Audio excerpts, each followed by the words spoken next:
The issue of Western Togoland or Togoland and the British administration is a straightforward case that deserves every Ghanaian and every Western Togolander attention.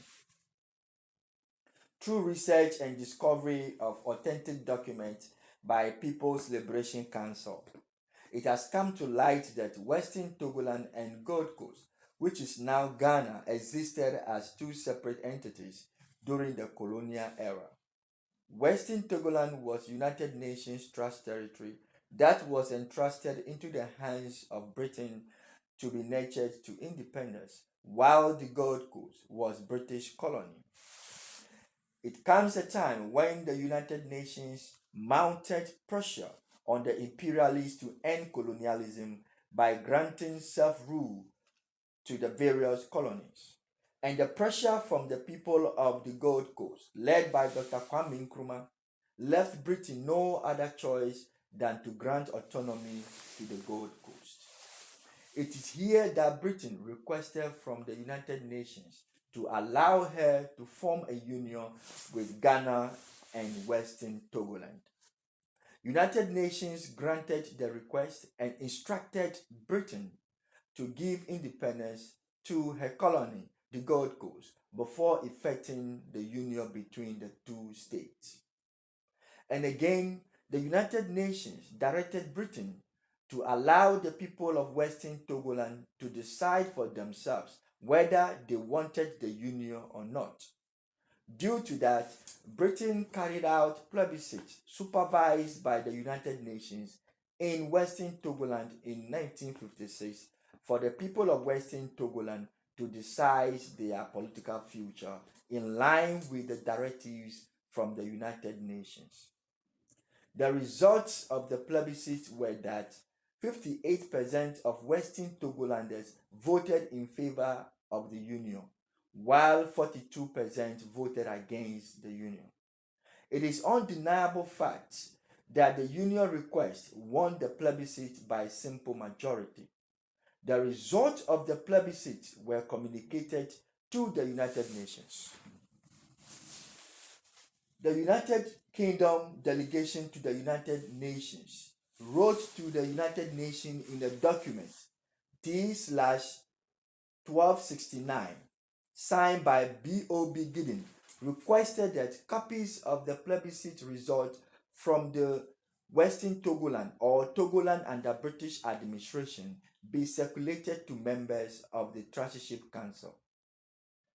United Nations, in receipt of the plebiscite results, came out with Resolution 1044 SI of 13 December 1956.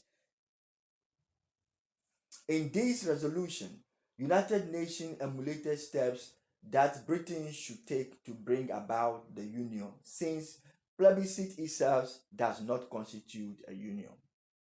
On 6 March 1957, Minister of State for Foreign Affairs in the United Kingdom government, Sir Alan Noble, wrote to the Secretary General of the United Nations in accordance with the Resolution 1044 SI of 13 December 1956 in a document T/1301, and I read: in accordance with the third operative paragraph of the United Nations General Assembly Resolution of 13th December 1956, I have the honor to inform Your Excellency on behalf of Her Majesty Government in the United Kingdom that with effect from midnight on 5th/6 March 1957, under the terms of the Ghana Independence Act, the territories previously comprised in the Gold Coast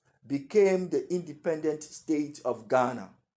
Under the same act, the union of the former Trust Territory of Togoland under British administration with independent state of Ghana took place with effect from the same time and date. Signed, Alan Noble. In this document, it is clear that Western Togoland was not part of the territories previously comprised in the Gold Coast. And the union that Britain said she had effected was not between Gold Coast and Western Togoland. It was rather between Ghana and Western Togoland. If the union was truly effected, where is the working of the union? Where is the union agreement? Where is the union constitution that gives backing to the union? And when and where did the union celebration took place, and why the people of Ghana and Western Togoland are not celebrating the union? There are many questions without answers. The People's Liberation Council is on the view that the wishes of the people of Western Togoland through the 1956 plebiscite should be honored and respected. For more information, go to www.plcwtl.org.